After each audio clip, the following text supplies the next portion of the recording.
Today I'm going to show you how to forward Hostinger email in just a few simple steps. This is super useful if you want messages sent to one email address to automatically arrive in another inbox so you can stay organized and never miss an important message. Whether you're forwarding a business address, a support inbox, or just setting up email routing for convenience, this guide will walk you through the process clearly from start to finish. If this video helps, make sure to hit like and subscribe for more easy hosting tutorials. Alright, let's jump in.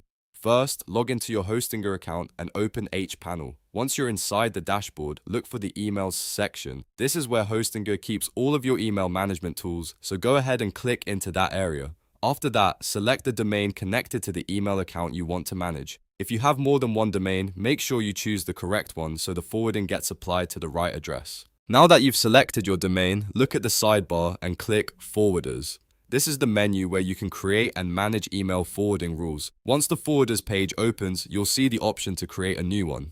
Click Create a Forwarder to begin setting up the forwarding rule.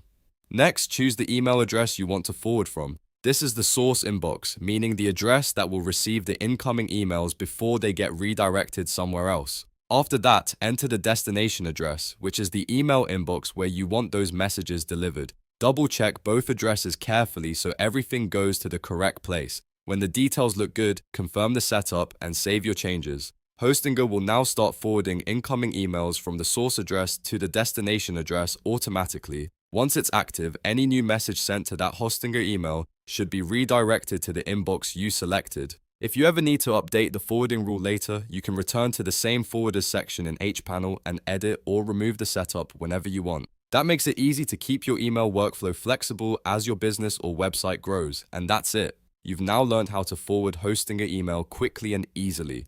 If this tutorial helped you out, please give the video a like, subscribe for more step-by-step tech guides, and leave a comment if you want help with anything else related to Hostinger. Thanks for watching, and I'll see you in the next video.